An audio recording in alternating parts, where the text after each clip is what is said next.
Well, good afternoon, everybody, and welcome to this rollout of what the American people want their government to do to make their country great again. And we certainly thank all of you who have come here to St. Anselm's to participate and to listen and to ask the tough questions of the very knowledgeable people we have going.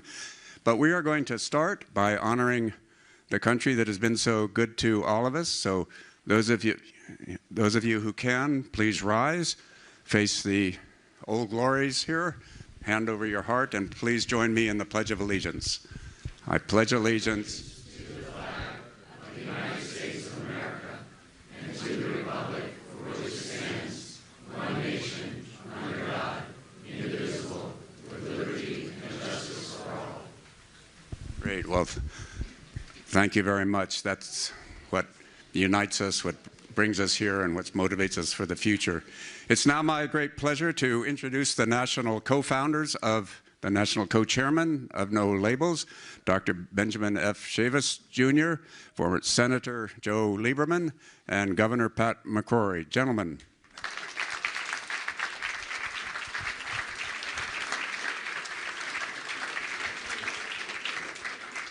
Thank you. Good evening. It's wonderful to be in New Hampshire. As one of the national co-chairs of No Labels, we believe that the American people want more choices and want more voices as we prepare for next year. But the reason why we're in New Hampshire today is to roll out and give all of you copies of our Common Sense Public Policy booklet, covering a wide range of issues that we've listened to the American people over the last several years. And that's the content. We believe in bipartisan, common sense solutions to America's problems. I'm from North Carolina. My background is civil rights. I'm a Democrat, but I'm working with Republicans. I'm working with independents. I'm working with Americans. We're putting nation before party. We're putting democracy before party. I'm pleased to be here for our rollout this evening. Thank you.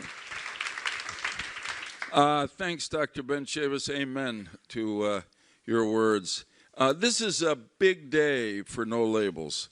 And I've been privileged to be here as part of No Labels since the creation in 2010. The result of the vision and persistence and hard work of Nancy Jacobson. So let's give Nancy a round of applause. She started it all. And throughout the 13 years, the vision and the purpose has been the same, to reunite our political parties and our people, to stop the partisanship and incivility and refusal to compromise that divided our country and disabled our government, and always to do it with ideas, new ideas that would command the support of a majority of people. Throughout the last decade, and certainly the 5 or 6 last years, we worked very hard to not only give ideas to members of Congress, but to help centrist Republicans and Democrats, and an occasional independent, to be elected to Congress. And they were, and they came together in No Labels encouraged groups, the House Problem Solvers Caucus, 60 members, 30 Republicans, 30 Democrats, the Senate Common Sense Coalition with 10 members, equally divided between the parties, and got up to 20 when it was necessary. And they have been responsible for some of the major accomplishments of the last 5 or 6 years. They broke the debt ceiling gridlock.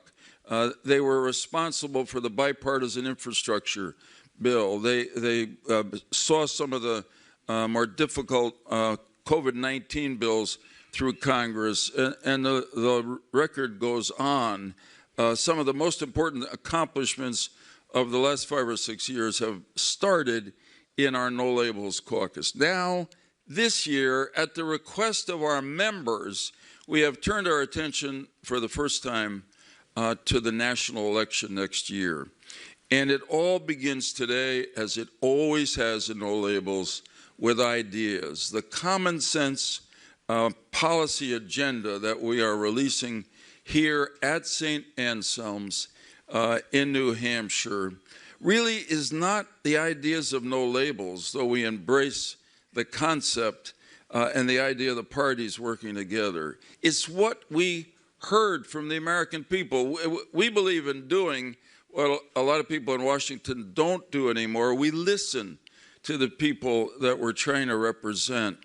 And you will find in this common sense program much more agreement than you normally hear on a given day from leaders of both parties in Washington. I want to quote Joe Manchin. I heard him say it earlier today. I apologize if I stole one of his lines, but it was a great one. And at least this time when I quote it, I'll give him credit for it, which is that the American people are not divided. The leaders of both parties in Washington are divided. So I'm very proud of this agenda. I hope you will be excited by its vision and by its direction. We called it Common Sense to evoke the memory of Tom Paine's booklet, which 250 years ago energized the American Revolution and led to our independence and the creation of our great democratic republic. This year, we hope that No Labels Common Sense division helps to bring our political parties back together, revives our government, and reunites the American people. Thanks to Nancy Jacobson, thanks to Ryan Clancy, who listened to the American people and expressed their hopes for the future in this document, and thanks to every one of you who are part of No Labels, which give us the opportunity to make our country as good as the American people want it to be. I give you now Governor Pat McCrory. Thank you very much. We are here today because of you, the American people, and especially the people of New Hampshire. I mean, what an historic place we're in to start a movement for the majority of Americans. That's why we're here today. But we're not just here today to have one function in which we have an overflow crowd throughout this building and we say hello to you. But we're also here to begin and continue this movement. And I want to briefly tell you the steps that we're going to be taking after today. The first step we're taking today is because of the release of our common sense agenda. Our first goal is to influence the agenda of politicians that are coming to New Hampshire and to other states during this primary season. Because if we can influence them by this common sense agenda that we put forward, then we're making a difference in this election already. So we want to influence the agenda and shape the debate. Now, it's needed now more than ever. The second thing we want to do, and we're continuing to do, is we're going to gain, as a part of our insurance policy, ballot access.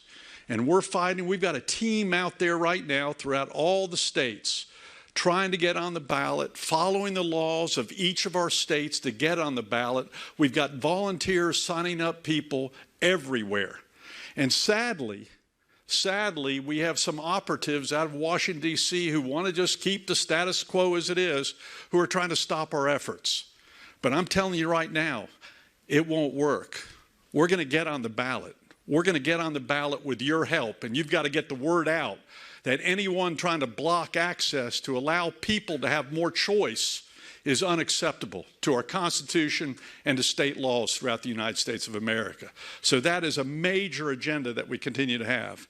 And the third thing I want to make you aware of, and we hope we won't have to do it, but the fact of the matter is, if by Super Tuesday that we see the final two candidates, frankly, being Donald Trump or Joe Biden, The American people are saying loud and clear, and we'll measure that again come Super Tuesday. Right now, 60 to 70% of the American people are saying we can do better. That's not the choice we want. Now, hopefully, by shaping the agenda between now and then, things will change. For my party, the Republicans, for Ben's party, independents, the Democrat, and for an independent. That's our goal. But if it doesn't change and we do get on the ballot access, which we will present a president and vice president candidate on a no labels ticket. We plan to do that. But only if we see we have an opportunity to win. And we're going to be listening to the American people, and that's how this agenda was formed, by listening to the American people. This is not our agenda. This is the American people's agenda.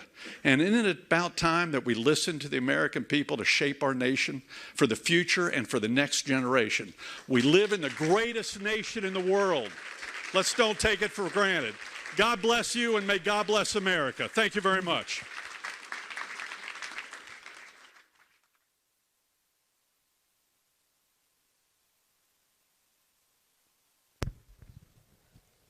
We have two special guests with us today, both longtime allies of No Labels movement and powerful voices for common sense and civility.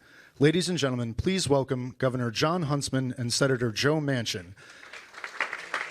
And moderating this evening's town hall, we welcome Scripps News correspondent Kevin Cirilli. Put me on this one or that? We're in the eye of the storm, huh? Hello and welcome. My name is Kevin Cirilli, and I'm a political correspondent with Scripps News. And to be clear, No Labels has not told me what I am allowed to ask, what I am allowed to ask, or anything like that. And in addition to that, Scripps News does not endorse any political candidate nor any political movement. We have a lot to talk about and a lot of audience questions that I really want to make sure that we get to about what No Labels says are common sense solutions in their proposal. But No Labels has also sparked a national debate because they are considering running a presidential ticket. They say a unity ticket with a Republican and a Democrat. So I see a Democrat and a Republican, and I will ask the obvious question, is this the presidential ticket? You want to answer that, John, or me? Let me just say that what we're here is basically to explain to you that we need options. And the options may be moving the parties who basically have receded to their, I will call extreme right and extreme left. And that's not who we are. It's not where we've come from. It's not the country that we are. And we're basically saying common sense. We're going around the country. I appreciate No Labels doing what they've done, Nancy, and the entire team here. Thank you. I want to thank St. A's College for the Institute of Politics allowing us to be here. I think it's fantastic.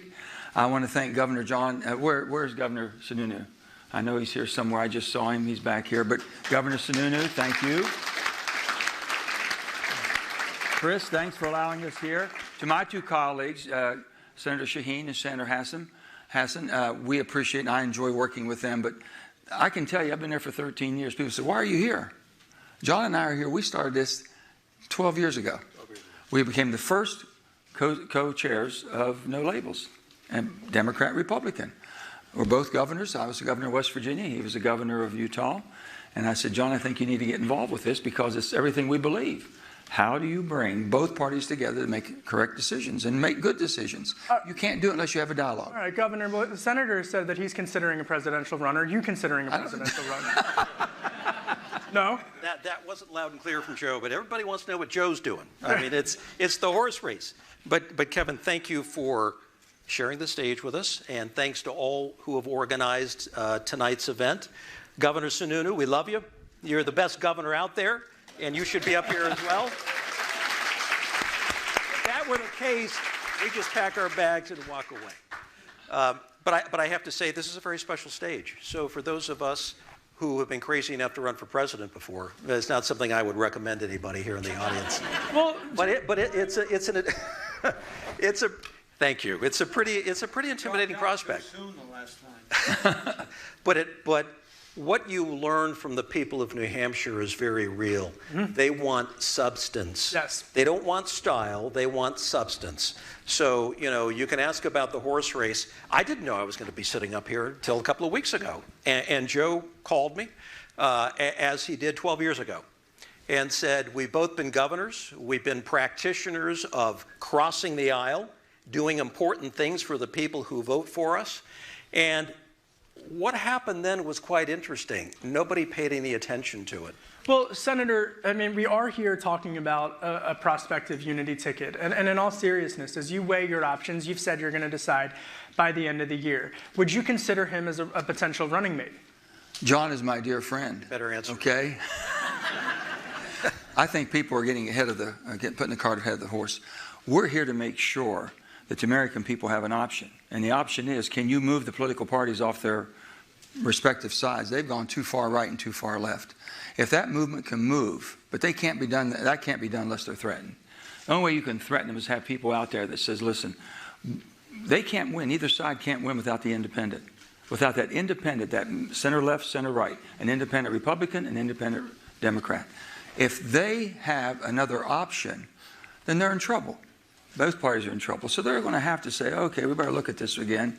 I don't think unless we stay over here that they're going to vote for us, so maybe we can move. Let's see what happens. It's too early. Everyone thinks we need to do something right now. Let me press you on this, because if you do get in the race and you spoil the election, would that factor into your... I've never been in any race I've ever spoiled. I've been in races to win. And if I get in a race, I'm going to win. So, with that being said... I haven't made a decision, and I'm not going to make. I've never made a decision early. Let me say this to all of you. The only place in the world, in America, does the next election start the day after the last election. Doesn't happen anywhere else. But here, we expect to be in just a continuous cycle. That's not what the American people want. Give them a break. But they want to make sure you're going to answer the problems. And the problems you have right now, whether it's basically the border security. You know, you've got to secure this border, but you have to have a pathway forward with work visas. We need workers in this country. You've got to fix the debt problem. We're not talking about debt. When's the last time you've heard anyone talk about the debt? 10 years ago, when he and I both started with no labels, the debt was $14.79 trillion. It's $32.5 trillion today, and no one's saying a word. No one's saying a word, no matter what we do. 15 years. Oh. In the last 15 years, $21 trillion. Yeah, we started out at 5.8 trillion in 2001. 5.8 trillion. We were on a downward trend, and it shot up like that. So if you want to blame Democrats, fine, we're all guilty. Blame Republicans, fine, we're all guilty. Everyone's guilty. They're not going to change their ways. And basically, if people make you believe you're divided, don't accept that. You're not divided. You wouldn't be sitting here if you were divided. It's the politics in Washington, the business of the Democrat and Republican Party that has a better model. Their business model is better if you're divided. And basically, they get you all chained up and you're ready to go, and nothing gets done. So their business model is better to be divided than united. And we're going to change that. I want to get to the audience questions, but I do want to specifically highlight this, because there are a lot of Americans who are independent voters, and they are concerned that if they were to vote for a unity ticket, that it would hurt President Biden and help President Trump. What do you say to those folks as they're considering this? You just won't let this go, Kevin, will you? Well, it's important, though. This is the latest talking point. It's like the horse race. Forget about the issues. Forget about the importance of expanding and enhancing our democracy. So you live in a place like China or Russia, and I've lived in both, running both U.S. embassies. They don't allow any choice. There's no participation. They're complete, pure authoritarian systems. So when I start hearing people here say, oh, well, that's not a good thing. You shouldn't do things to expand and enhance our participation in the system. It might result in A, B, or C winning or losing. I say, I've heard that before, but not in this country. Here, we do it differently. This is the most... No, this is the most innovative, creative, smart country in the world. Take it from somebody who's lived overseas multiple times. This is the most innovative, creative, smart country in the world. And the only element of American society that has not been transformed, every other industry has been transformed through innovation, new technology, whatever, is politics. It's still the same old, same old. I mean, if we end up in 2024 with the same set of nominees that we did 2020. I mean, is that insanity? Is that the definition of insanity or what? And that's why you've got, so what has changed from when we got together 12 years ago to today? Nobody cared 12 years ago. But in these intermediate years, there's been an implosion in trust toward our institutions and our leaders. People want more. So why is it that you've got 3/4 of the American people who say, if the outcome in 24 is same old, I think I'm going to want something different. So that brings us to today. So why is everybody here? For us, I mean, Joe, I understand, but you know, for the rest of us. Kevin, let me just say this one thing. There's interest in this concept. What John's saying. Most Americans still believe in the American promise. Most Americans still believe in the American promise, that you can be better and have a better life and better quality for your family, and they can do better than you've done. Most of them still believe that. I know they think it's a little bit harder now. What they don't believe in is the promises from the parties today. The political parties have not delivered. They're separating you further and further apart. So can you gain it if the political parties stay where they are today? Do you think you'll have a better life? Will your families have a better opportunity or a better quality? Education's not where it needs to be. We can't compete. Basically, other countries have outperformed us in education. That's not acceptable. It's not acceptable. So when you go, or Governor, put on your ambassador hat for a second, how do China and Russia specifically view the hyper-partisanship in the United States and what's happening here? Oh, they love it. So if you were to look at their internal documents to say, what do they wish upon the people of the United States? The answer would be division. Pitting American against American. Taking away any sense of e pluribus unum. Nobody even recognizes or understands what e pluribus unum is today. Out of many, one. That's what our rallying cry has always been in this country. So yes, what they want to see in this country, other than a failure financially and a failure educationally, is for us to be divided and constantly at each other.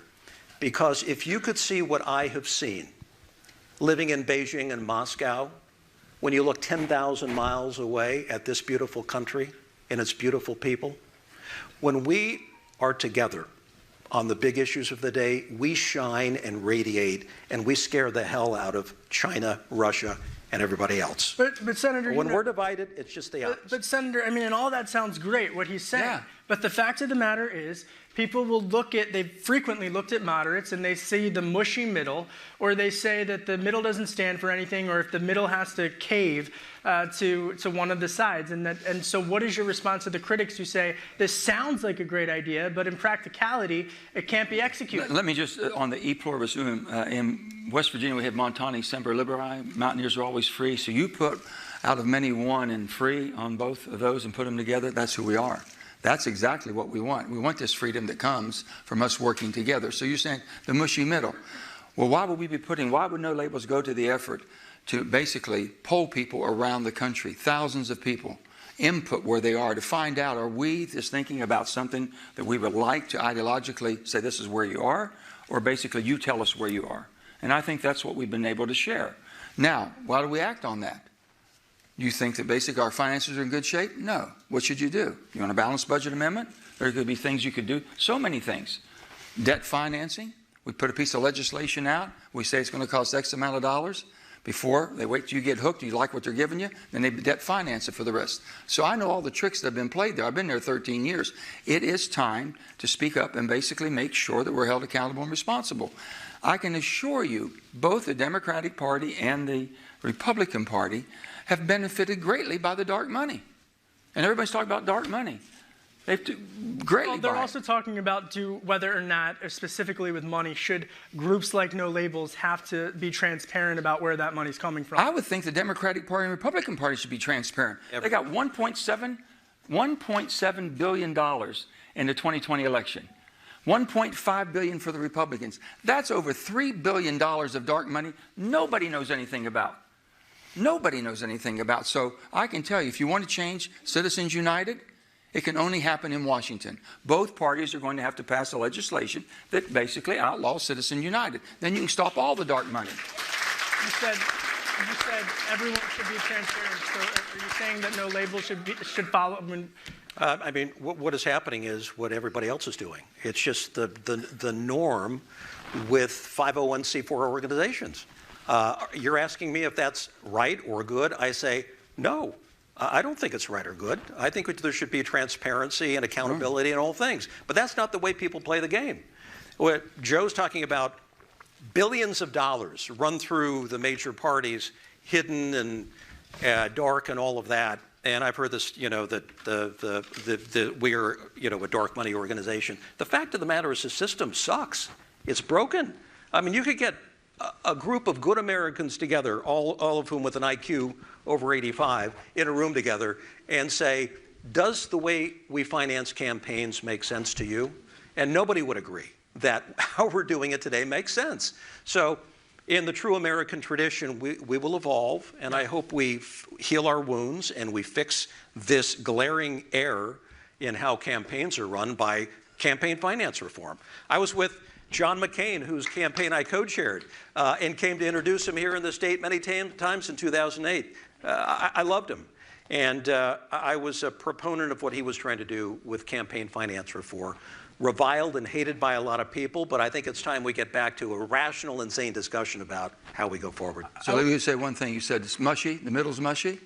I said, what do you say to people who say the middle's mushy? Well, I can tell you, myself, I can speak, and I can tell for No Labels that they would change Citizens United overnight if you could. But that only happens in Washington. So I'll be one vote. I would vote to overturn Citizens United and make it the law of the land that you cannot have dark money into politics. All right, I want to get to our first audience question, and I believe we have a microphone somewhere in this room. Yes, right over there.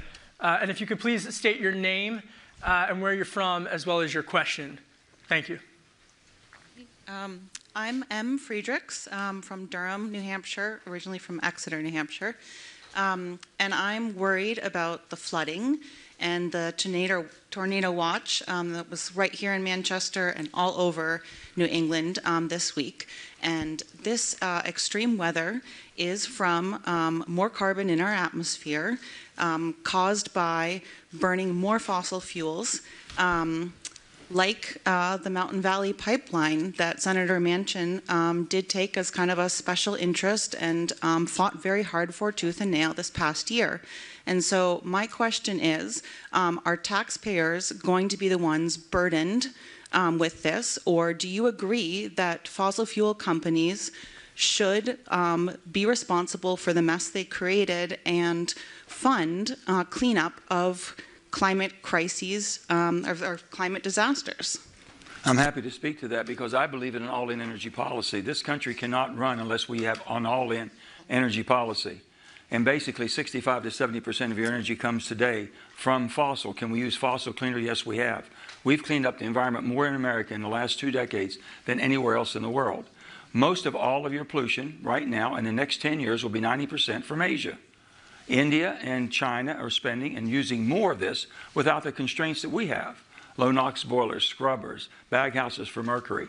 But with that, we're investing more in new clean technology, carbonless technology, than any place else in the world.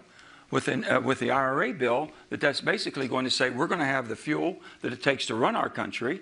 We're the superpower of the world. We can't be dependent on foreign supply chains. And we can do that better. We couldn't help our allies. And let me tell you, with the Ukraine war, it showed you what Putin can use for energy. He used energy as a weapon.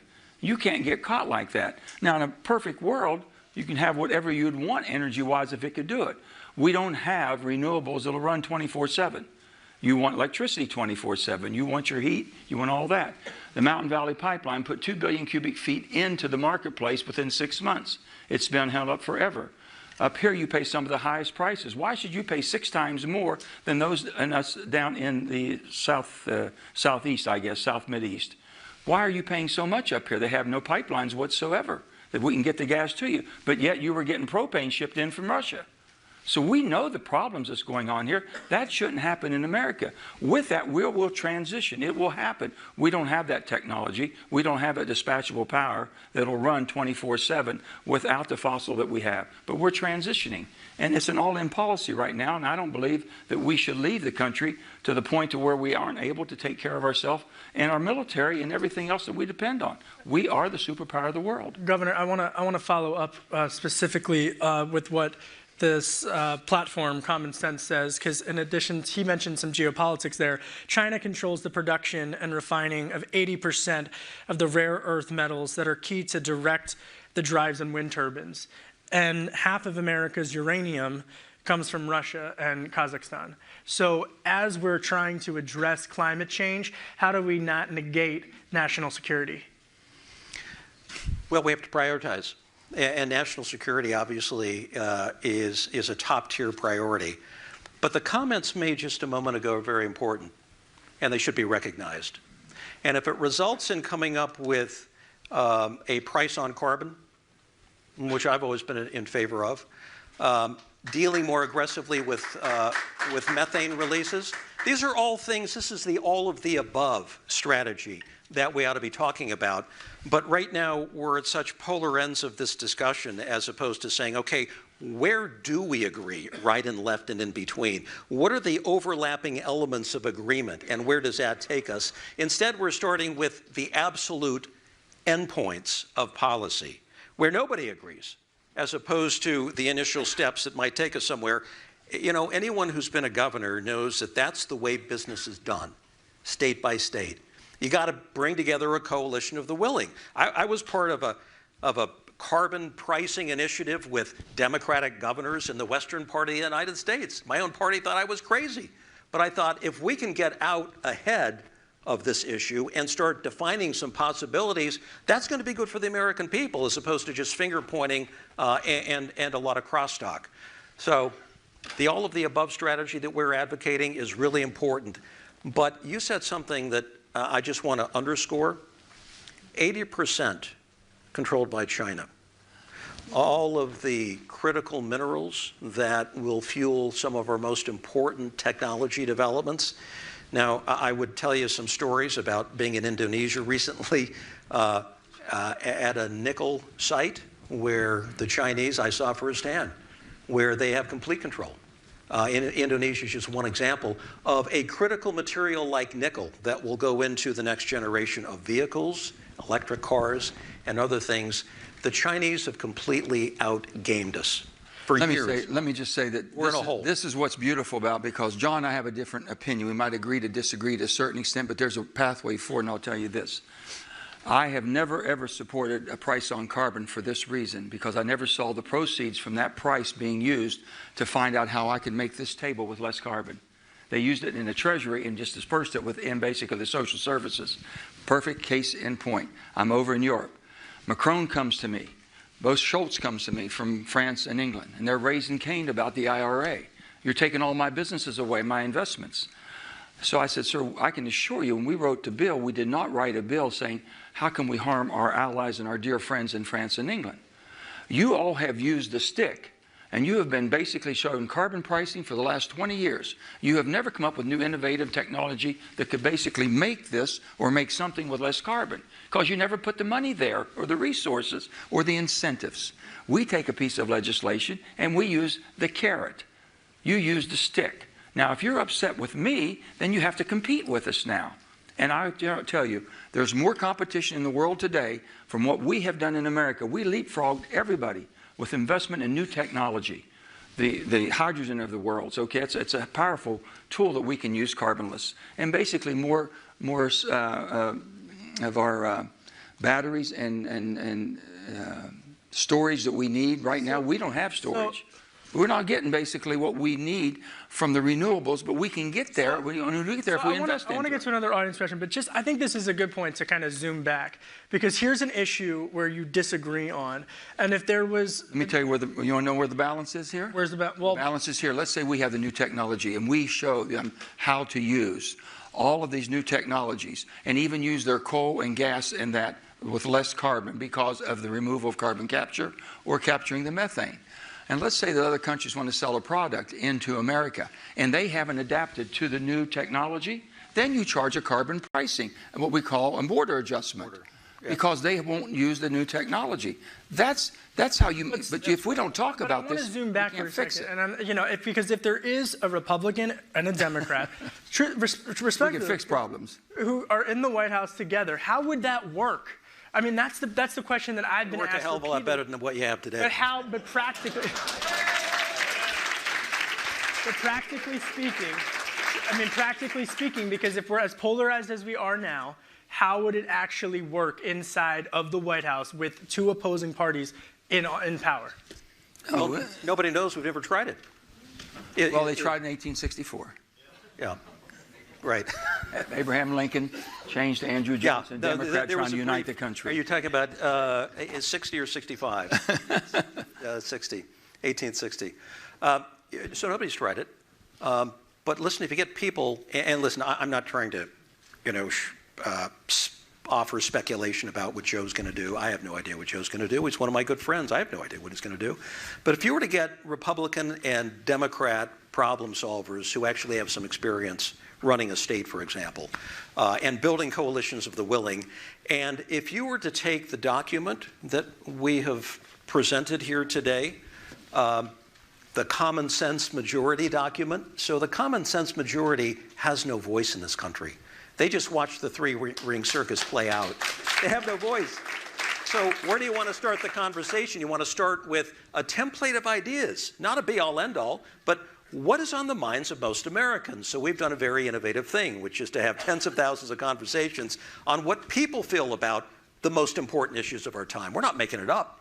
And so that should constitute, that should inform whoever is elected president what the priorities should be. And then building coalitions of the willing around some of those priorities, just like states have to do, state by state. The power of the moderates is unbelievable. The power of all of you all sitting here, you know that. People, this is one of the cradles of democracy. And people are coming here because they know you're independent. You're thinking you expect them to answer the questions and be independent. Well, let's get to another audience question. I believe we have another audience question right over there. Again, please state your name and where you're from and ask your question. Okay. Hi, my name is Ken Cerullo from Mahwah, New Jersey. I drove up with my this morning. We wanted to drive yesterday, but except for that tornado warning. So my question is this, and I also want to thank No Labels for organizing this event, and I want to thank the special guests, Senator and Governor, for being here. It's appreciated. As a father of a 3- and 5-year-old, I'm concerned about the out-of-control federal spending, the interest payments that correspond to that debt, and how it will affect my daughters and future generations. What will the No Labels candidate do to solve this political problem that has, with both parties kicking the can down the road, especially with regard to entitlements? Well, first of all, a balanced budget amendment would do that. John and I both had to live under that. Can you imagine governors actually have to, by law, they have to balance their budgets? Every Tuesday Tuesday afternoon, I have my finance team come in, and they say, this is what your estimates are, and this is the changes you have to make or adjustments. We'll wait one more week, and then you have to call the shot. So we know what it's like to live within that framework. We didn't have a printing press downstairs, okay? We couldn't debt finance at all. And that's exactly what's happening. I know this, what's being done right now, but let's go back to the whole financial responsibility. Your children won't be taught, probably, maybe not, I could be wrong, any civics whatsoever, understanding the government and how it works. I doubt if your children will have also financial literacy taught in their school to teach them the value of a dollar, how it's spent, what the risks they're taking. They won't be talking about any of that. The United States of America, we put so many regulations on banks, risk managers, and we saw what happened to CVB. We don't have a risk manager at all. We do nothing. We have the Treasury Department that should have a risk management team inside telling us when we're getting ready to go over the cliff. We're at 135% of debt to GDP. 135%. We haven't been here since World War II. We were fighting for survival in World War II. This is self-inflicted. And nobody's saying a word. If we're on this trajectory here, it's been estimated that we'll be $170 trillion by 2050. If we don't change, $170 trillion, 2050. Just the interest on that will be $5 trillion a year. There will not be a superpower of the United States of America. It's not sustainable. And nobody is talking about that. So every bill that we do should have a cap on it. You cannot exceed that cap. And it should be a pay for. And then basically, how do you protect the necessities? In my state, Social Security and Medicare is the lifeline for so many people. How do you extend that? How do you make it work? How do you make sure that if we do nothing and we sit here and give you just jibber jabber, in 10 years, by 2033, if you're getting $1,000, take $240 off of that. You lose 24%. That's exactly what's going to happen. And every politician said, it was not my fault. It just automatically did it. Well, no, it's been your fault because you never stepped up and did anything. And how can we do it? We have a cap on some of the higher incomes. We have some people says, oh, well, if you're under 400, you shouldn't pay anything, no more. Well, we have some people on the top of the food chain that probably could get away with not even taking, especially their COLA, let alone anything else. There's so many ways to fix it. But you're not going to fix Social Security and Medicare unless you have more workers paying into it. Well, one of the principles, and that's what we're talking about. I'm concerned about my grandchildren and your children, because I can assure you, Mike Mullen told me this, the Joint Chiefs of Staff, he was chairman of Joint Chiefs of Staff, my first Armed Services meeting. I'm trying to learn about all the different concerns of the world. What's our greatest fear, as China, Russia, all that. He got up and gave a statement. He says, listen, the greatest fear the United States faces is the debt of the nation. The debt of the nation will take you down quicker than anything else. My grandfather always said this, Joe, unmanaged debt will lead you to make cowardly decisions. I'll guarantee you, and he was right. And that's exactly what we're doing now. We're robbing Peter to pay Paul, and your children will be left behind if we don't do it and do it now. One of the things in common sense in this platform, it says that, quote, no one in retirement or close to it should face benefit changes, and no middle class or lower income Americans should face a benefit cut. Okay, how do you do that? Everybody has to pay into the system. Everybody has to pay into the system. In West Virginia, the system's $160,000, right? Your taxes, FICA tax, $160,000, I think, is the income level. Most 99% of West Virginians pay 100% of it. Take a high-income earning state, maybe only 50% pay. There's changes have got to be made there, and it's got to be done so everyone's participating at the same level. And they're not doing that now. Governor? Can I just say that this is kind of a mind-numbing conversation, because we're playing this loop over and over and over again, year after year after year. Same questions from 2012. Yet we're not doing anything about it. I mean, we talk about the debt. Did anybody hear what Joe just mentioned in response about our greatest existential threat? $21 trillion we have spent since 2008. It was only $10 trillion from 1787 until 2008, the year that we were reelected governor. We're not even talking about the most fundamental and basic threat to our well-being and our system. I don't know why we're talking more about cocaine in the White House than we are about the numbers, and maybe it's because they're mind-numbing. And the same holds true with an entitlement reform. We talk about it year after year after year. And I'm almost led to believe that a statutory commission that can jump into this with authority to actually make some tough calls with no amendments. What are some of those calls that they should be given the authority to make? Well, they can figure that out, but I think means testing can be a big part of this. Stress testing too, John. There's a big part of the population that doesn't need any of the above. So why don't we just start with that as a going-in premise, and how much that would save us as we go forward? Let me give you one so you'll know the scope of what we're talking about. For the last 21 years, consecutively 21 years, we have spent more money than we've taken in this country. The last 21 years. Can any of you or any of us, any business, any family survive with spending more than they have to pay for 21 years straight? Think about that. That puts everything in perspective. All right, I want to get to another audience question, and I believe we have one right over there. Stephen Bourne, Rye, New Hampshire. So from my personal campaign experience last fall running as an independent, I found that many people are voting against, not for. If we want all the federal government we're buying to work for us and not the power of a political party, how can Americans be convinced that now is the time to be brave, knowing that the downside risk of the side they fear the most, Trump or Biden, could win? Nothing's going to change unless we do things differently. So how can these common sense positions in the unity ticket get the American people to finally be brave? By doing what you're doing tonight, showing up, being here, being part of something. Look at all the chatter that it is already, the interest in it, pro and con. Why are people scared to have an option? Why are they scared that they may be threatened to do the right thing?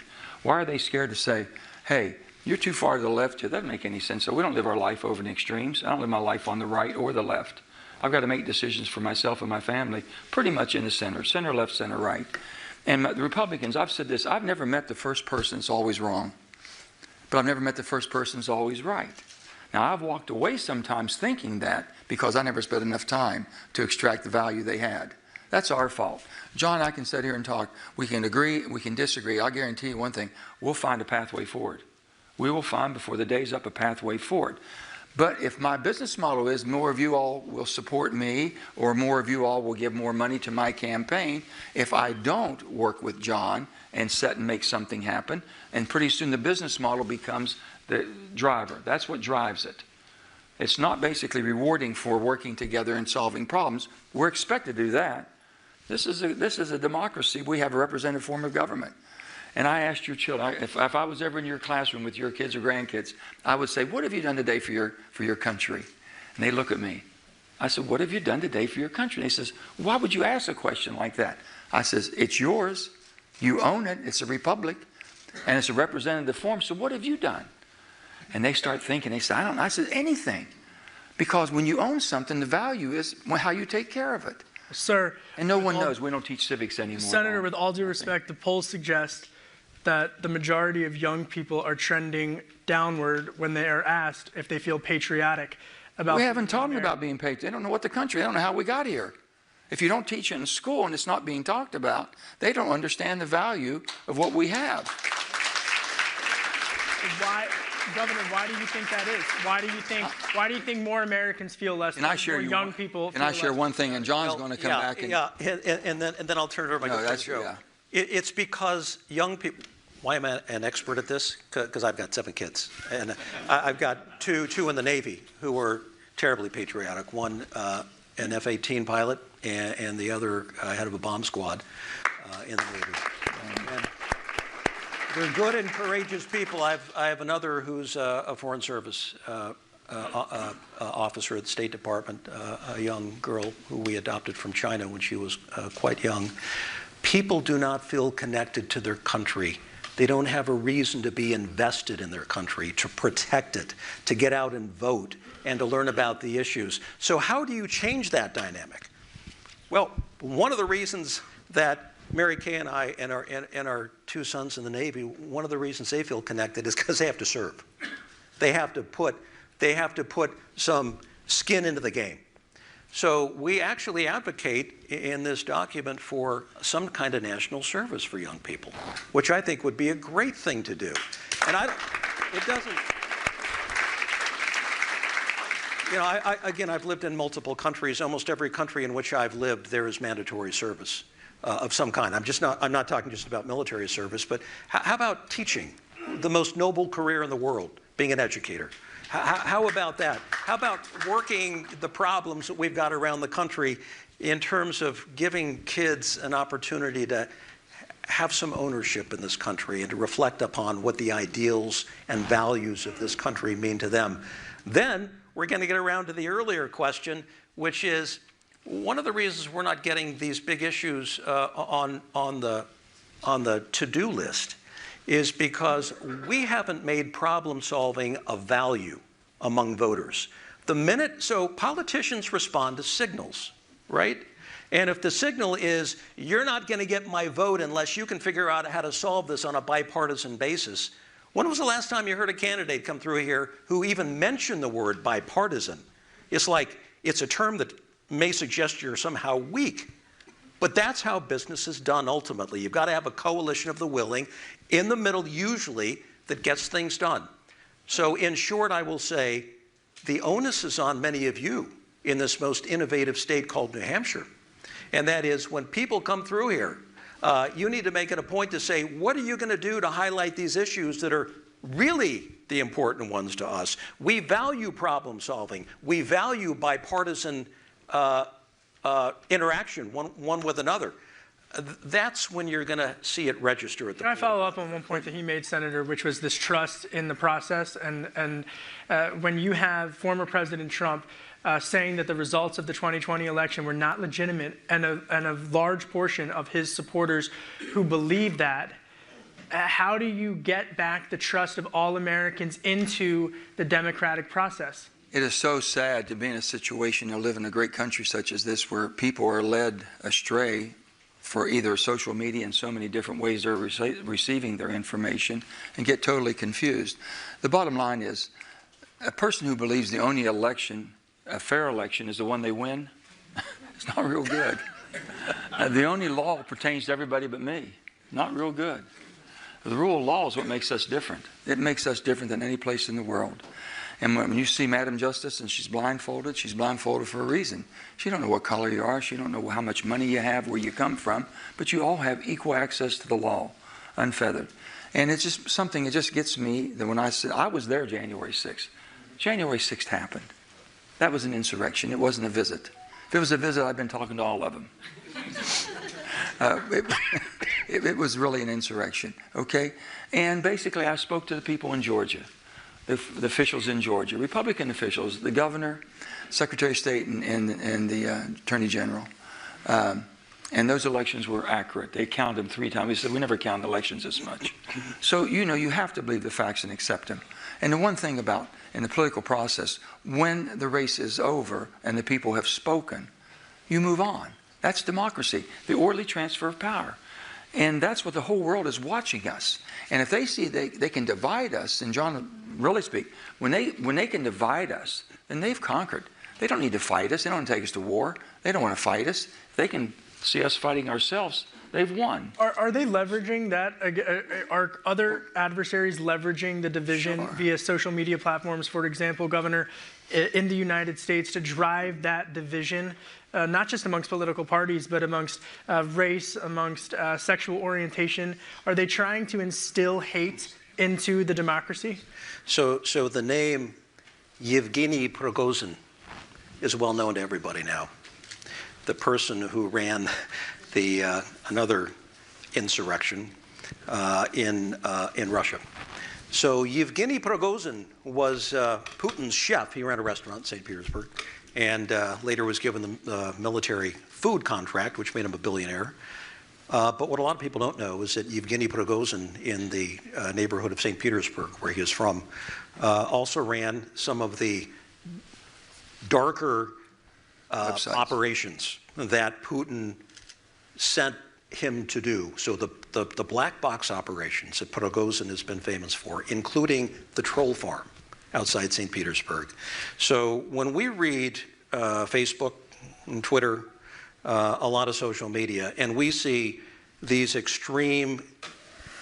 extreme commentary on both sides seeking to divide we as Americans around race, around gender, around anything else that can be exploited, after school shootings, after unfortunate incidents. Well, guess who's at it? Yeah, the Russians. Yeah. They're pretty good at it, and they've been doing it for a long time. And I wish more Americans were aware of that, realizing that the damage we think we're doing to one another, that it's a fellow American behind it.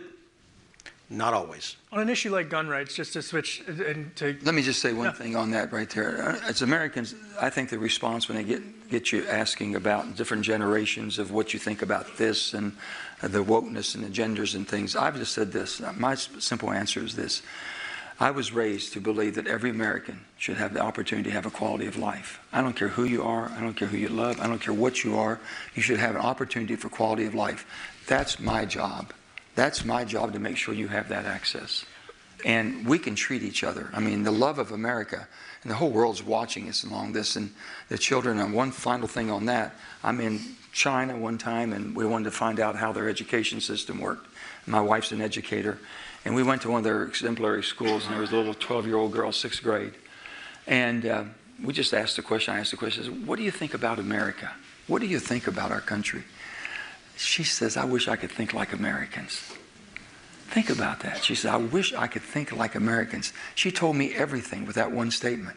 They don't have the ability to be anything they want to be. They can be anything they want. They can have any education opportunity they want. And we take all that for granted in this wonderful free country. And you're going to talk about guns now. Well, but it's one of the most, I mean, respectfully, absolutely, we have to talk about gun shootings and mass shootings in this country. It's one of the most concerning issues in the United States right now, and it's also one of the most polarizing. And so how do you address the very real mass shootings that are occurring? Because Kevin, respectfully, Congress has not done anything on gun. Well, some, Kevin, but not much. You're right. I agree with you. I've tried. After the Sandy Hook shooting, I says, my goodness, I come from a state that's a gun state. In West Virginia, if you don't have a gun, they'll give you one when you get there. So it's just the way we were raised. But, we were raised with gun sense. We were taught how to use a gun. We were taught how to carry a gun. We were taught that we don't loan our gun to strangers. We don't even loan our gun to a family member that's not responsible. You never sell your gun to somebody you don't know. That's gun sense. That's a gun culture. Now, all of a sudden, we've opened this thing up. And I kept thinking, where did this happen? So to have I've got grandchildren, 10 grandchildren, and I have my daughter, who I know she flinches every time she sends her kids to school now. School should not be the killing fields. We should not allow this to happen in America. But with that being said, then, the people that we know and the people that we should know that are absolute criminals or are going to do heinous crimes or have mental illness should not be allowed to have access. We have to do a much better job. Some of this, basically, I'll give you the gun laws of 1934. Remember all the machine guns back then? We see the movies and everything. In 1934, they didn't outlaw the machine gun. You can still buy one. It's very difficult. It's very costly, but you can buy one if you're a true sportsman. We've never had a mass killing with a machine gun. But now we have all of these others. So maybe there's things that we could do that making sure that the people, the most dangerous people, can't get their hands on it. And the people aren't basically restricted about what they want to buy as long as they're buying it for the right reason and they have the competence to do so. So there's a balance here to be had. And everyone's talking about elimination, this, that, and everything else. And the Second Amendment comes up. But the bottom line is we must protect our children. And to have America, what people are seeing across the globe, what's happening in the streets of America is basically they're winning the battle, the same as the drug cartels are winning it, and same as China's winning it, sending the precursor to fentanyl into there and killing 60,000 Americans every year. So how do you make the schools safer, Governor, especially when there's such polarization on an issue like this? This is a heartbreak of an issue. The violence, the tragedy, the way it plays out, the way it impacts we as Americans when we see this happen. It is a heartbreak. What we're not speaking about seriously enough is a mental health crisis that exists in this country. And it's only been supercharged by COVID. And I'm involved in building a mental health institute out west in Utah. And we've got a big problem on our hands. How we get more mental health awareness into schools, how we get it into rural areas where we have suicide rates, sadly, among some of those who have served in uniform, our veterans, it's off the charts. And I think a lot of this over time could be avoidable, but we need early detection and recognition. We need enough mental health support to be able to deal with serious cases when they've been identified. We need insurance policies that actually recognizes mental health on the same plane as physical health. And right now there's a huge gap. So a lot of untreated cases, things that people don't even want to talk about because of the stigma. I want to get not even being addressed. I want to get to another audience question, and I believe we have our, yes, right over there. My name is Jeff Erickson. I currently live in Bow, and to make Governor Huntsman's Day, I am formerly from Murray, Utah. My question, over the last decade, we have seen many enlisted soldiers pass on renewing their contracts as they don't see the military as a viable career, or people who want to serve get turned down for service because of a broken appeal system to get waivers for certain medical conditions. If either one of you were president, how would you come together with both political parties in order to fix this issue? The only thing I can speak on the military, and the greatest recruitment I have seen is from the ROTC, junior ROTC, all the way up to ROTC into the college system, paying for education. A lot of the families have a tradition, and a lot of our military is served by family traditions. You might have first, second, third, fourth generation. We have Admiral Blair here. He could probably speak to this better than anybody. But we're having a challenge right now. And the bottom line is that education attainment, okay, criminal codes, some types of violations you might do as a youth and can't get them into the military arena. We can look at all of those things. But the bottom line is we cannot allow the readiness and quality of the men and women who serve to be relegated to basically a lower standard. That's what keeps us different than any place in the world. We have the most professional military. Now, when I was going through the time they were drafting, everybody was getting drafted in that, but they've come to the conclusion that we're going to have a professional military, well-trained, well-paid, well-disciplined. Now, if that's not working, the only people who are meeting their quotas right now are the Marines. They're still very, very attractive people, that macho Marine. Whether it be a man or woman today, they want to be involved. That's a calling. But we're having trouble in all of our others. But we're still doing well. Now, with that being said, National Guards, the National Guard of today is not the National Guard of your grandfathers or father. These are professionals. They're professionals, and they're ready to serve, and they've been filling a gap all over the world. So there are so many things we can do. There's a thing called Challenge Academy. I don't know if you've ever heard of this at all, but Challenge Academy is where they take wayward children, and we put them into basically, it's a boot camp, and it's run by the National Guard. And while I'm so proud of this, because I was such a big proponent in West Virginia as governor, we just had a kid who would have been going to juvenile, probably end up in prison, now going to go to West Point. Went through the Challenge Academy. It's unbelievable as far as turning people around. But we have to make it basically the patriotic duty that we all have to serve. And when John talked about national service, every 18-year-old should give 1 year of service of some kind to this country. Somewhere, somehow, 1 year of service. And we're talking about, could be military, could be healthcare, could be education. It could basically be welfare work, could be an awful lot of things where we have basically a void all over the country that people need assistance, especially in rural states. Yeah. I want to recognize Admiral Blair, who is here, right here. As Joe has, one of my heroes and somebody who has served this country so valiantly in so many capacities. To have him part of No Labels, as with Dr. Ben and Joe Lieberman and so many others, is just such an honor. So I would say that, first of all, we should not let recruiting and retention become a crisis within this country, as it was after the Vietnam War. So I'm old enough to remember the post-75 period and the rebuilding that had to occur. I think a lot of people in this country are weary of 20 years of war in the Middle East, failed deployments, execution of strategies that went nowhere. And I think in some cases it's been a turnoff to me because we have not deployed wisely in some cases, and we've squandered resources and lives have been lost. So we don't need to go more into that. But what I hear from my own sons who are well into the system, what I hear from their colleagues, and sadly many of them are thinking about leaving early. Not because they aren't the best in the business, but because sometimes the military doesn't do a very good job of connecting talent with opportunity. You're stuck in a pipeline, you have to do your time, you got to check the boxes as you go. It's sometimes a very bureaucratic exercise. So in a time of war, you can't do that. In a time of war, there are battlefield promotions where things move rather expeditiously. But I fear that we could be entering a period where there's a downturn, more than we're seeing already on the recruitment side, and the numbers coming out of the Army most recently have been a little alarming. But I think the military does need to reform itself within. It's a great meritocracy. It's a colorblind organization. It does some greatly innovative things.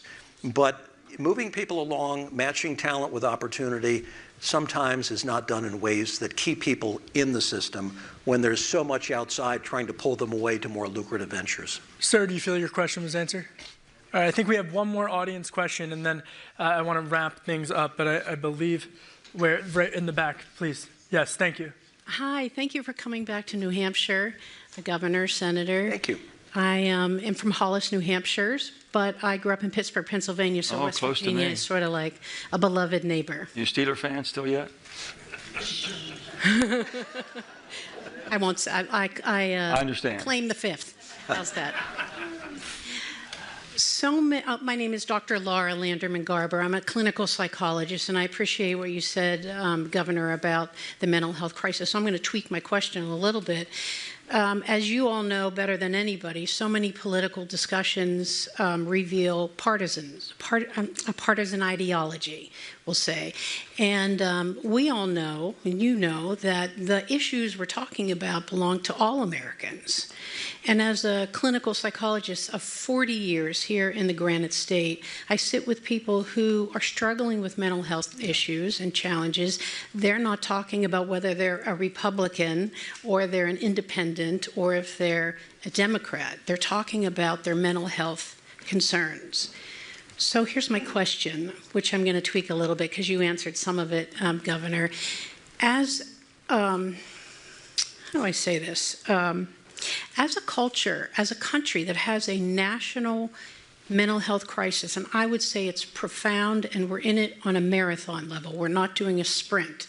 Where 22 veterans a day plus and their military warriors or families are committing suicide. So while we're here for 2 hours, that's 2 of our veterans who are already gone. And 1 out of 3 adolescent girls in high school are considering suicide and are depressed and anxious. I was going to ask some of your concrete plans from a common sense perspective, but I guess I want to ask, would you be willing to start or create a 4-year mental health commission with the option to renew and have a mental health czar? And this would be a mental health, multidisciplinary mental health commission. Thank you. From my standpoint, from Congress's standpoint, we should, because basically, I grew up when there were institutions. Do you remember about the institutions? And then they deinstitutionalized in the 80s, late 80s, I think, when that went by. They went to group homes. They said it was not humane having people in a institution. They went to group homes, and then the money ran out. And then they became homeless. And then crime set in. It was mostly around mental illness. We all knew that. And it continues to flourish today to the point we haven't done anything more about it. So yeah, how do you do that? How do you get to it? How do you get by the HIPAA laws? How do we basically get by HIPAA laws to the point where we're trying to save a person's life, but we can't get the necessary information to interject or intervene in their life to save them because we can't get the medical records? So all of this has to, and it has to come from a commission that's done. DHHS, or you're saying what they have inside of DHHS now, is not working because it doesn't put all the synergy towards mental illness. And it's rampant everywhere. A lot of our homelessness is mental illness. And a lot of the crime, and most of the jails are filled up with mental illness. I love an independent commission. I love an independent everything. There you go. But no, I would have, if we could talk after this, I'd be happy to take your information. It's very, very helpful and needed, very much so. Thank you. I think clinicians on different disciplines, insurance executives, community mental health executives, we need to come together. This is a non-partisan. It's not bipartisan. It's not a non-bipartisan. It's a non-partisan issue. Well, we've made it with Medicaid, basically. A lot of the poor in Medicaid, we've made that more of a payment. Now we can get services for them. We have trouble getting clinicians, all over the country. And again, this should be 1 year of service of some type of national service that would lead people understanding the need of America. Okay. Thank you for your question. And I just want to follow up, actually, specifically. If you love an independent everything, are you an independent or are you a Democrat? I'm the most independent Democrat you've ever met.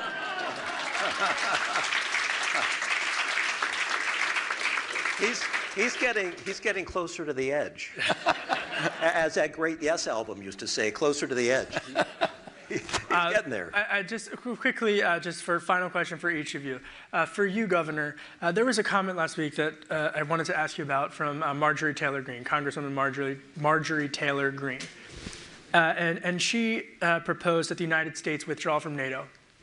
And given you're a Republican, you obviously have served our country as ambassador to Russia, to China, to Singapore, and had other titles. What is your response to Marjorie Taylor Greene? Well, part of the problem with politics today is that we're even talking about this from the source. I mean, if you want to give me some serious commentary, as opposed to just sort of continuing the fun and games of the three-ring circus, that I'm happy to talk about. But when we just go back to the same old flamethrowers, that's part of the problem. And we become so conditioned to it. It's like, let's just keep the entertainment system alive and well. Wrong on our part. Wrong on our part. But I will answer by saying, I think people are waking up to the importance of the notion of collective security and how it multiplies and enhances our capabilities abroad with like-minded countries. So do I wish that more NATO members paid up 2% of their GDP in support of their defense? Of course. That should be mandatory, and for whatever reason that's falling behind. But I think there's been a huge wake-up call in recent months. I never thought I'd live long enough to see Finland in NATO. Sweden. I live long enough to see Sweden in NATO. I mean, this is like mind-numbing. And so Vladimir Vladimirovich Putin wakes up every morning and he says, this is my worst nightmare come true. My whole front doorstep is now dominated. The front doorstep that he hoped to keep independent, and through his black box of tricks, keep them destabilized so he could control them, much like is happening in Ukraine and Georgia and Moldova. So NATO plays a role. I think it's recognized now more than ever, the important role that it plays. And I hope that through this chapter that the good people who are in Europe, members of those NATO countries, will see fit to actually start funding some of their own defense. If I can say one thing along those lines, I truly believe that all 435 people that are elected to Washington want to do good. It's too hard of an ordeal to get through not to want to do good. And why the system basically rewards bad behavior is beyond me. And that's the problem. Someone like people you can talk about, I think there's good there. And Fred will tell you, Fred knows him. Fred Upton's worked with everybody, and he knows what's going on out there. And Joe's here, I think, another congressperson. We've got them all here. They truly have good and have a lot to offer. But if you continue to reward people for bad behavior, it'd be like having your kid. The longer they scream, the more trouble they get into, the more you reward them. They're not going to get better. And that's the problem. That's where No Labels comes in and says, listen, stop all this. Come on. And I'm of a age that I remember, and everything that John Kennedy I read about and said and heard, his speech, ask not what your country can do for you, what you can do for your country. We're turning into to where the psychic of the nation is, how much more can my country do for me? We're not going to make it. Your children and grandchildren aren't going to want to live in a country when they're expected someone else to do something for them. And that's why things we've talked about today, things that are in the common sense that the No Labels has worked. Andy and them have worked so hard. Andy Bursky and them have worked so hard on this, and all of you. I can't thank you enough for allowing us to come and have this discussion, because we can talk about the real problems. We don't have to villainize the other side just because they might think different than I do. And I'm not going to campaign against a sitting colleague. You send whoever you want from New Hampshire. You've got 2 great senators and you've got Congress people. I'm going to work with whoever you send. And they all are here to represent you, and I'm here to represent West Virginia, but I'm truly an American first. If my country does good, my state's going to do pretty good. And this is the final question for you, Senator. We are in New Hampshire, and we are with New Hampshire voters, and you have said that you are considering running for president. And I'm not, no, but I got to give him credit, God damn. I got to give him credit. You're not going to be let. I love you, Kevin, baby. Let's go. In all seriousness, but truthfully, what goes in? Because I mean, this is the most important job in the world. What goes into that decision?